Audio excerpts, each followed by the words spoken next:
வணக்கம். இப்போ உங்களுடைய ஆதரவு எனக்கு ரொம்ப பெருமையாக இருக்குது.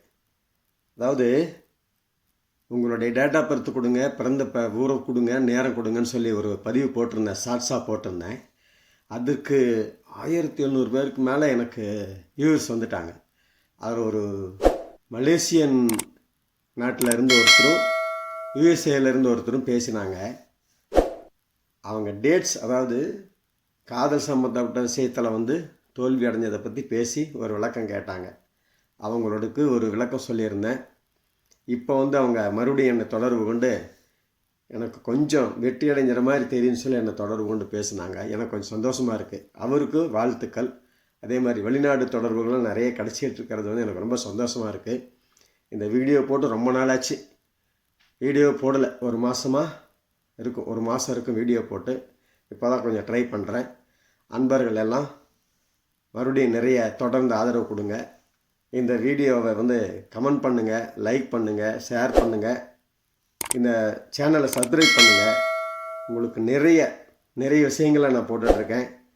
பூரா மூலிகை சம்மந்தப்பட்டது, ஹெர்பல் சம்மந்தப்பட்டது, ஜோதிட கேள்வி பதில்கள் அனைத்துக்கும் என்னோடய முறையில் நான் விடை கொடுத்துட்ருக்கேன்.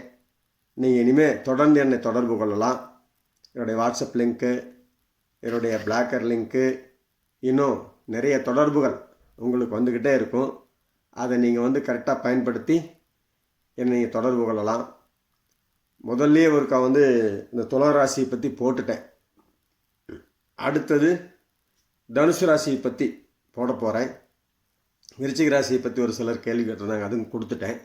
அடுத்து தனுசு ராசியை பற்றியும் போட போகிறேன். அது இன்னும் 2 நாளில் அந்த விளக்கம் கொடுக்குறேன்.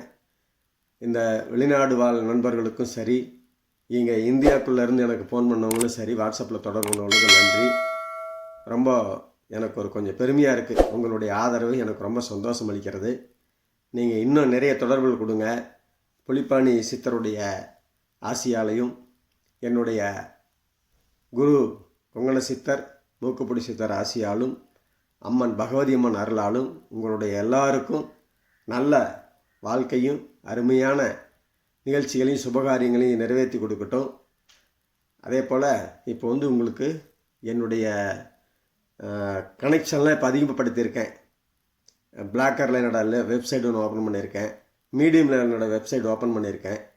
அதில் நிறைய கருத்துக்கள் போட்டிருக்கேன். இதில் தான் என்னோடய வெளிநாடு தொடர்புலாம் வந்திருக்குன்னு இப்போ தான் புரிஞ்சுக்கிட்டேன். இன்னும் நிறைய தொடர்புகள் போடுவேன். இனிமேல் தடை இல்லாமல் நிறைய வீடியோக்களை நீங்கள் பார்க்கலாம். சப்ஸ்கிரைப் பண்ணுங்கள். எந்த கேள்வியாக இருந்தாலும் தாராளமாக கேளுங்க. உங்களுக்கு நான் உதவ தயாராக இருக்கேன். ஜோதிடத்தை பற்றியோ, மூலிகையை பற்றியோ, இல்லை உடல் சம்மந்தப்பட்ட ஏதாவது நோய்கள் இருந்தாலும் கேளுங்க. என்னால் முடிஞ்ச அளவுக்கு உங்களுக்கு என்னுடைய விளக்கத்தை நான் உங்களுக்கு கொடுக்க தயாராக இருக்கேன். முதல்ல இந்த வீடியோ ரொம்ப நாளைக்கு அப்புறம் இந்த வீடியோ போட்டிருக்கேன். சப்ஸ்கிரைப் பண்ணுங்கள், நிறைய பேர் லைக் பண்ணுங்கள், கமெண்ட் பண்ணுங்கள். அப்போ தான் எனக்கு இன்னும் கொஞ்சம் ஊக்கமாக இருக்கும். என்னுடைய இந்த வயசில் இது எனக்கு ஒரு பெரிய ஆறுதலாக இருக்குது. இந்த துறை எனக்கு அருமையாக பிடிச்சிருக்கு. உங்களுக்கு உதவுற துறையில் நான் இருக்கிறது எனக்கு ரொம்ப சந்தோஷமாக இருக்குது. ஆகையால் நீங்கள் இதை பயன்படுத்திக்கணும். இப்போ ஒரு சூட்சமாக சொல்கிறேன். கேது பகவான் அம்மா வழி பாட்டியை குறிக்கிறது.